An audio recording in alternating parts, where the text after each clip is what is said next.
I didn't tell anyone I was coming back. Not my coworkers, not even her. Something inside me just said go. The flight felt longer than it should have, and the ride from the airport was a blur of memories I'd rather forget.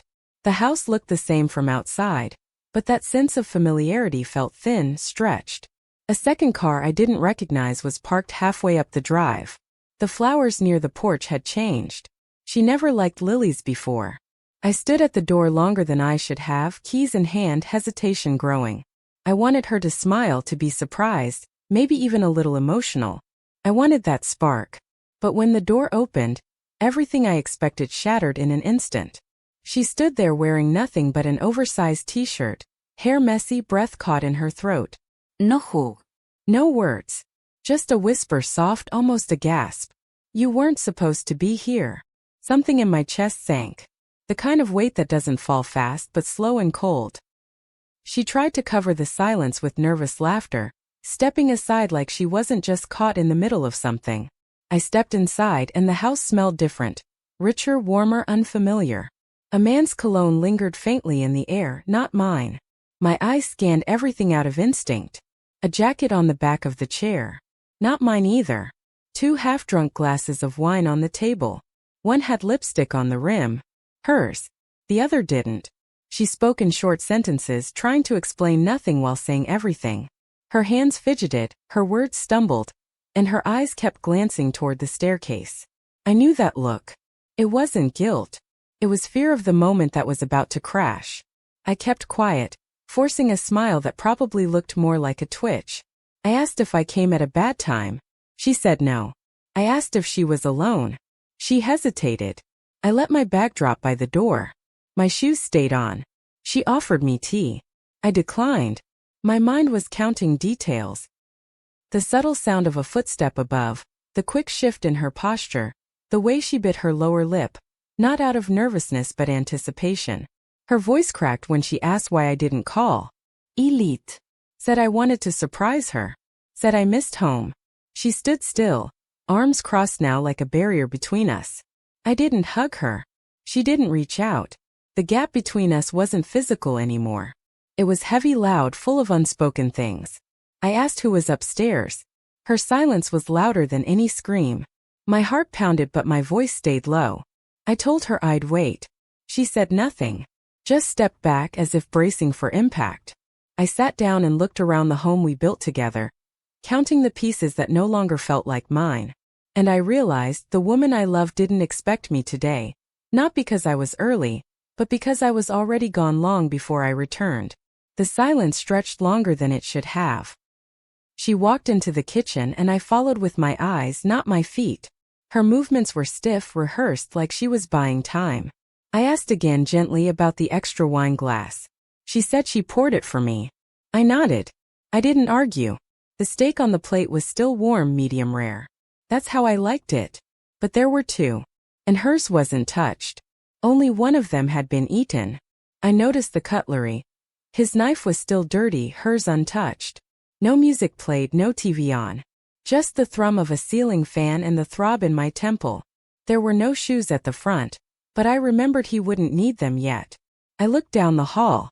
Everything was slightly shifted. A photo frame missing, another placed backward. She said she was redecorating. I didn't respond. I stood and walked slowly toward the window, looking out like I didn't already know what was happening behind me. The air had the aftertaste of intimacy. A scent I couldn't explain. Foreign but deliberate. Her perfume wasn't there. She always wore it. Not tonight.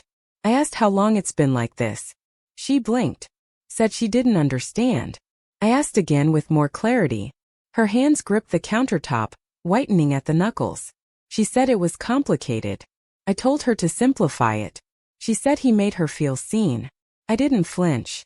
I already knew the shape of her betrayal, just not the words. She explained how lonely she was after I left. How days blurred. How his attention started, small texts, favors, coffee runs. I asked if she loved him. Her silence was enough. I asked if it happened in our bed. Her eyes fell to the floor. That was the only answer I needed. My breathing stayed steady. My chest didn't. I wanted to scream but I didn't. I wanted to punch walls but I didn't. I wanted to rewind, but I couldn't. I remembered our first apartment, how she used to wait by the door just to hug me when I came home. I remembered promises whispered in the dark, the kind that crack louder when broken. She asked if I wanted to talk. I asked if he was still here. She hesitated, then nodded slightly, barely. Said he was upstairs, thought I'd be gone by now. I smiled, only to stop myself from shaking. Told her I needed air. She begged me not to make a scene. I said nothing. My phone buzzed in my pocket. A message from a friend I hadn't spoken to in months. Just one word, call. Maybe he knew. Maybe everyone knew but me. I stepped outside, left the door slightly ajar, listening for movement above. I wouldn't leave. Not yet. Not without looking him in the eye. Not without knowing how deep this went. Because betrayal wasn't just the act. It was every lie told to protect it. I sat in my car across the street, engine off, eyes fixed on the front door like it might confess before she did. Every minute felt heavier than the last. No messages. No calls. Just silence. The house that once held every piece of my life now felt like a set built for someone else's story. Curtains moved upstairs. A figure passed by the window. Not hers. Broader shoulders. Slower steps. I knew it wasn't over, and I wasn't leaving until I faced the truth head-on. 40 minutes later he stepped outside. Hood up, head low, trying to blend into the dark like a coward. He didn't expect anyone. He froze when he saw me leaning against the car. We locked eyes, and for a second, there was a flicker of panic in his. Then recognition. Then shame. He didn't speak first, so I did. I said his name once. That was enough. He tried to act composed like this wasn't what it was. Said it wasn't planned. Said it started with conversation, that she needed comfort. I didn't interrupt. Let him hang himself with every word. He mentioned how things had been distant between her and me for months. I laughed once, short and bitter. Told him I wasn't asking for reasons. I wanted honesty. Not defense. Not sympathy. Just facts. I asked how long. He said 5 months. Maybe more. Said it was never meant to happen. I asked how many times. He stayed quiet.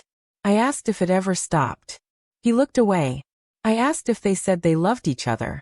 He said nothing, but his silence wasn't uncertain. It was agreement. I looked him over, this man who used to stand next to me in photos, toast at my wedding, text me on birthdays. And now he stood like a stranger wearing familiarity. I didn't punch him. I didn't need to. He was already hollow. I told him he could keep the lies, the excuses, the fake remorse. I wasn't here to forgive. I was here to understand what broke. I asked him why he didn't walk away. He said she needed someone. I asked if he ever thought I needed someone too. He blinked, caught off guard by the reversal. I wasn't angry. I was done. He mumbled something about not wanting to hurt me. I asked if he thought of that when he used the same pillow I used, kissed the mouth that promised only me. He had no answer. There wasn't one.